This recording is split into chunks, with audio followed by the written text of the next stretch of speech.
दिलीप घोष ने दिया विस्फोटक बयान। 2 दिन में उतर जाएगा सत्ता का नशा। वो साड़ी वाली डोनाल्ड ट्रंप है।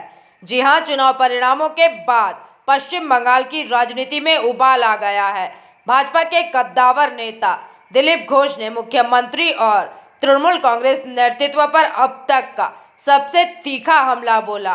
उन्होंने सत्ता पक्ष को चेतावनी देते हुए कहा कि जनता ने उन्हें नकार दिया है और अब उनके रिटायरमेंट का समय आ गया है। इस दौरान उन्होंने किन मुद्दों पर अपनी बातें रखी है, आइए सुनते हैं। दो एक दिনের মধ্যে ক্ষমতার নেশা কেটে গেলে চুপচাপ কালীঘাট চলে যাবে, এ পুরোনো অভ্যাস ওনার। হ্যাঁ, না করবো না, দেবো না, তারপর লাইনে এসে যান। পাবলিক গলা ধাক্কা দিয়েছে, এখন কোথায় থাকবে না, রিটায়ারমেন্টের বয়স হয়ে গেছে। পাবলিক বলছে সন্ন্যাসে যান, ম্যান্ডেট এসে গেছে। তার বিরুদ্ধে উনি কোর্টের বিরুদ্ধে যাবেন, নির্বাচন কমিশনের বিরুদ্ধে যাবেন, সংসদের বিরুদ্ধে যাবেন, এখন পাবলিকের বিরুদ্ধে যাবেন।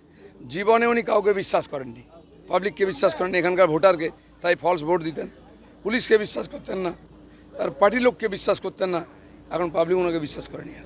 এই ক্ষেত্রে যেটা আপনি একটা টার্ম ইউজ করেছিলেন, ওই টার্মটা একবার আপনার কাছ থেকে শুনতে চাই। শাড়ি পরা। হ্যাঁ, শাড়ি পরা ডোনাল্ড ট্রাম্প তার একদম জীবন্ত নমুনা। আর আজ আমি বলিনি, 2 বছর আগে বলেছি যে ট্রাম্প যেদিন নাটক করছিলেন যে আমি ছাড়বো না, আমি হারিনি, লোকজনকে রাস্তায় নামিয়েছিলেন, সেদিন আমি বলেছিলাম আমাদের এখানে শাড়ি পরা ট্রাম্প আছেন, ইনি হারলেও ক্ষমতা ছাড়বেন না।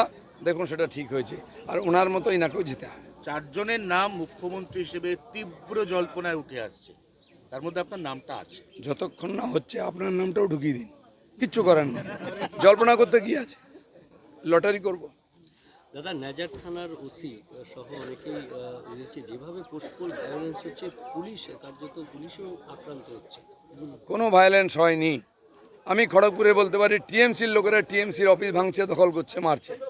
জোর করে পুলিশ দিয়ে লোককে টিএমসি করানো হতো। তারা 5 বছর নয় 15 বছর অত্যাচার সহ্য করেছে। জনরোষ কাকে বলে দেখে নিন, এখনও হয়নি। আমরা বলেছি হিংসা নয়। কথায় কথায় টিএমসির নেতারা কুণাল ঘোষ, ববি হাকিম বলতে এটা জনরোষ, আমাদের লোক মার খেলে। আমি বলবো একবার জনরোষ দেখাবো, যে গায়ে কাপড় থাকবে না, চামড়া থাকবে না। সেই জন্য সাবধান থাকুন। আপনার খোকাবাবু যে ডায়লগ দিয়েছে 4 তারিখের পরে কোন দিল্লির বাপ দেখে নেবে, তোর বাপ কোথায়, তোদেরকে কে দেখবে, তোদের তো বাপই ছিল না কোনোদিন, মাই ছিল খালি। বড় কথা বলিস, বিজেপি বলে বেঁচে আছো, নাহলে সব গাছে টাঙা হতো। Bureau report, PVTV news.